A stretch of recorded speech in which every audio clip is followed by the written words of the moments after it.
Hey, what's up? Dusk here. So I wanted to talk about the new Dead by Daylight update, mainly because it has a Michael Myers rework in it.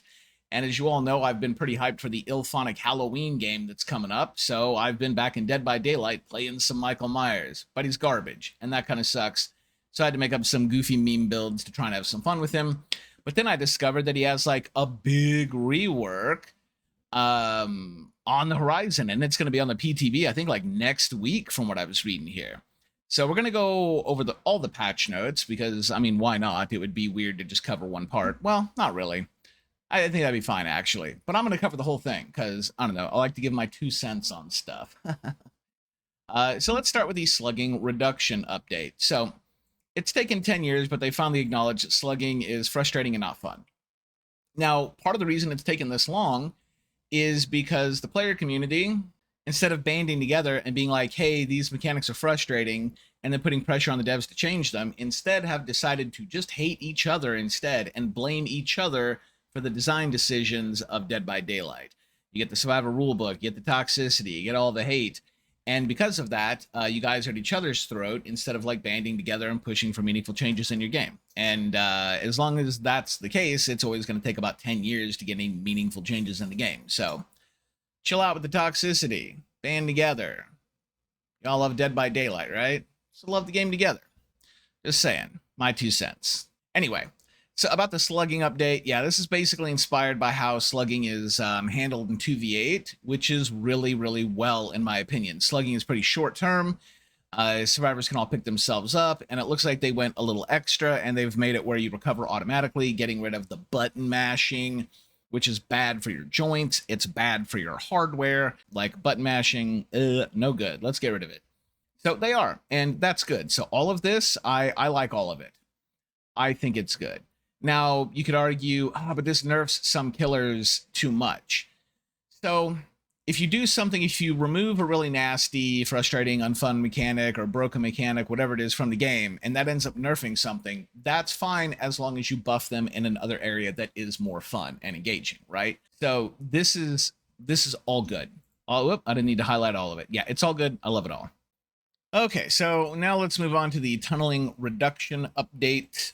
This one is kind of a mixed bag for me personally. I think it's good that behavior is kind of acknowledging that their whole hook and down gameplay loop is deeply flawed. It's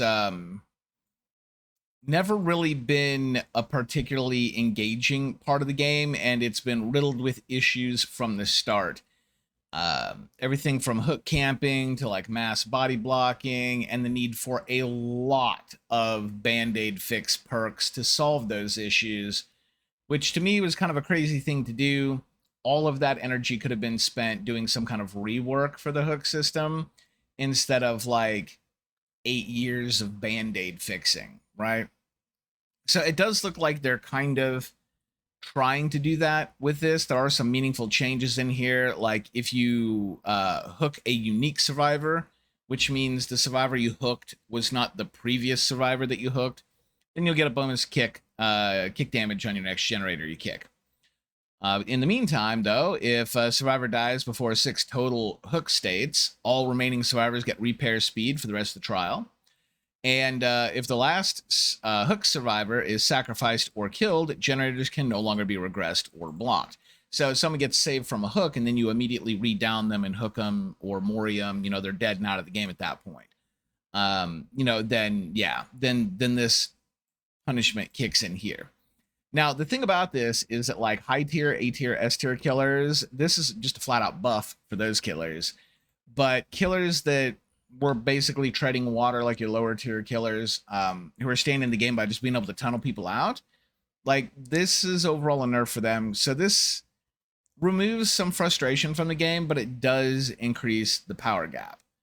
Unless they're okay with like 3-genning just being a set tactic. And I guess that really depends on the community.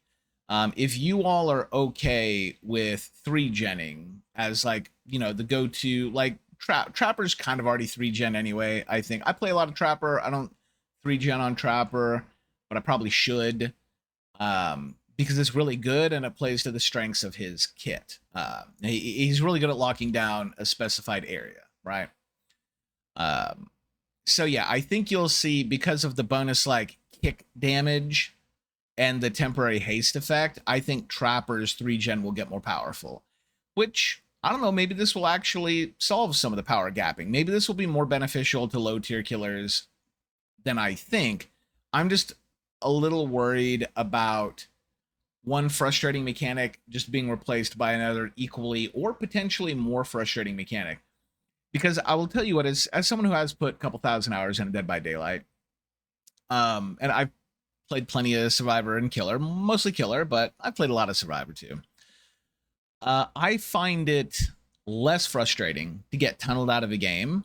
I find it more frustrating to get down to your last 3 generators and realize that there is at that point no way to win. Highly frustrating. Way more than being tunneled out of the game. So I'm kind of curious how you all feel about that. If the larger community is kind of cool with it, then hey, I don't play Survivor that much, so and I'll probably join in on the 3 genning, honestly. So if that's something everybody's cool with, then I guess this is overall a pretty good change. But if you guys hate 3 genning, which I feel like a lot of people hate it, because I hate it, right? Then this could actually be worse. This could actually put Dead by Daylight in a much worse position. We'll have to wait and see how it plays out, though.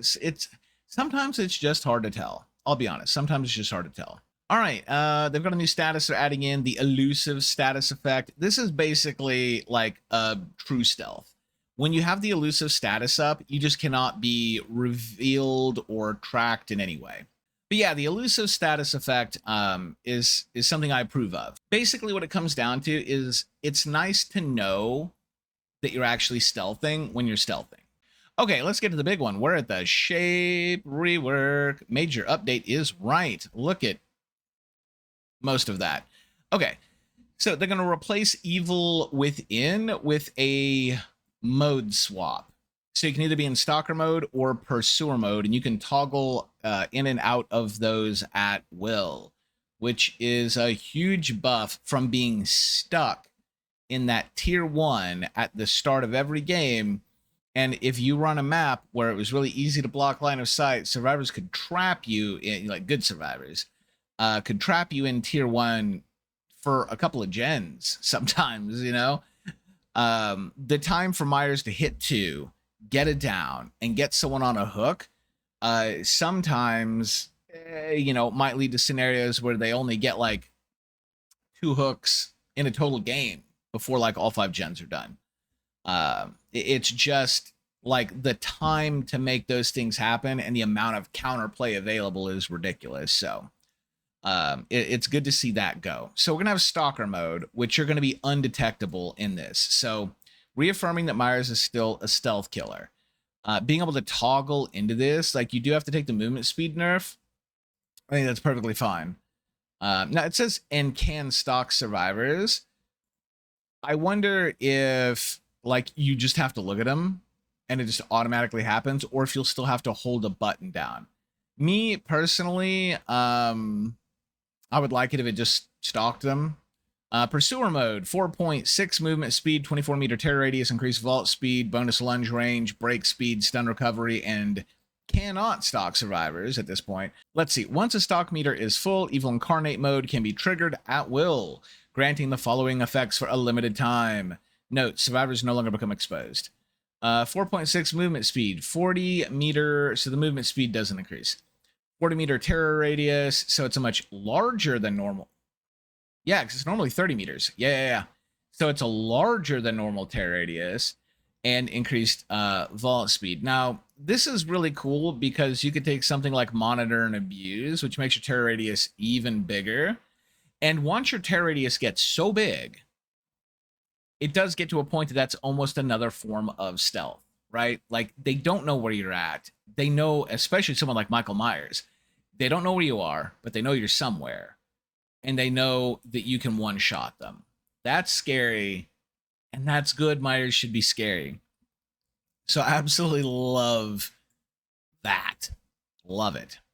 And then it unlocks Slaughtering Strike, which this is the creme de la creme that really like puts it together, in my opinion. So you hold the power button down to charge the ability. It reduces movement speed while you're doing it. Press the attack button while charging to quickly lunge forward. adjusting your angle as you move on the lunge. The length of the lunge depends on charge time. If a survivor enters the killer's range while lunging, they are knocked down into the dying state, so it's a one-shot. This ability can also be used to destroy pallets, so like a bit of Demogorgon, if Demogorgon could control himself and wasn't locked into a straight line. Unlocks, and you can see here, like this is the Slaughtering Strike. Look at the range on. I was really shocked at how far that goes. That's so good. Now, it does look like there's limited turn radius here.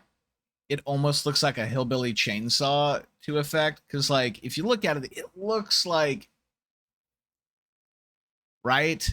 It does look like there are limited turn radius, but I think that's fine. It does mean, though, that the counter is going to be to run a tight loop. Like, this Dwight would have lived if he'd have just continued the loop. So Myers is still going to be someone who is maybe pretty hard countered by looping, but this Slaughtering Strike will also destroy pallets, which can be good. You can put pressure on a survivor at a pallet. But I think the most important thing is that you will want to play a play style with Myers that allows you to hit and run. You want to try and constantly pop up and catch survivors where they're running in a straight line to the next pallet, and then you can use Slaughtering Strike to catch up to them or catch them on a gen or something to that effect, right? So it's going to have some uses. I think it looks pretty good. I like the range on it. Let's see, unlocks the ability to grab and kill or perform a regular Mori on survivor who die the next time they're hooked. So, like, let's say this Dwight here was dead on hook. They could also just kill them on the ground instead of taking them to a hook. Granted, they're at hook right there, but if the hook is far away or if they're at a pallet or something like that, you can just kill them, execute them right there, and that's great. Let's see, adjusted some of the mechanics of stalking. Remove the limited pool of stock points for a survivor. Thank God, that was always kind of dumb. Let's see, reduce stalking range to 32 meters and remove the distance modifier. So currently, if you're far away as Myers, the stalk meter fills up really quickly to kind of like encourage this whole stalking from the shadows and the distance sort of thing. The problem with that is that if they see you and they decide to like take off, they have such a huge advantage that there's really nothing you can do, but maybe just go to a different generator, in which case they'll see you do and they'll just pop back on their generator. So it hurts you and doesn't exert much map influence at the same time. Like, it doesn't do much to actually slow down survivors and doesn't put you in any kind of position, except maybe you prep to tier 3 like quicker than you might normally do. So yeah, I like reducing the stalking range to 32 meters and removing the distance modifier. Like, if you can stalk them, you can stalk them. You're good to go. Let's see, moving while stalking has increased movement speed. Increased moving while stalking. But incurs a reduced stalk rate. So that basically means that preferably you want to be stationary. If you're stalking, you want to be stationary. That's kind of cool. I hope they add a mechanic where if you're stalking and you're stationary, Myers tilts his head. Make it happen, behavior. Make it happen. Okay, and then they've got some dev notes on it, which big thing here is, yeah, they've had to rework almost all his add-ons, obviously, of course. Overall, 2 cents though. I like it. I like it a lot, and I'm excited to play this. I don't think this is going to make Myers S tier by any stretch of the imagination, but he is going to be a lot more powerful. Like, this is great. Now, real quick, I want to make a little commentary on that whole labor of love thing, because I've watched some videos on all that, and I know late to the party on this take here, but I want to say Dead by Daylight devs have always loved their game. What they have not ever loved has been you, the community. That's the way it's always been. That's the way it's always going to be. So technically, yeah, they're up for the labor of love, but with as little love as they has given their community, I don't see any reason that the community should return that love by voting for that. So I would never vote for labor of love for Dead by Daylight. They've not earned that vote from the community that they have shown almost no love to. But, that aside, they have made a game that is pretty fun, and I think they do right by most of their licenses, so can't hate on them too much. It's not a prerequisite to love your community by any stretch of the imagination. Just make a fun game, support your fun game, and by God, we'll show up and give you our money, right? And that's really all that needs to happen there. Anyway, that's going to be it for this video. Thanks for watching. I'll catch you in the next one.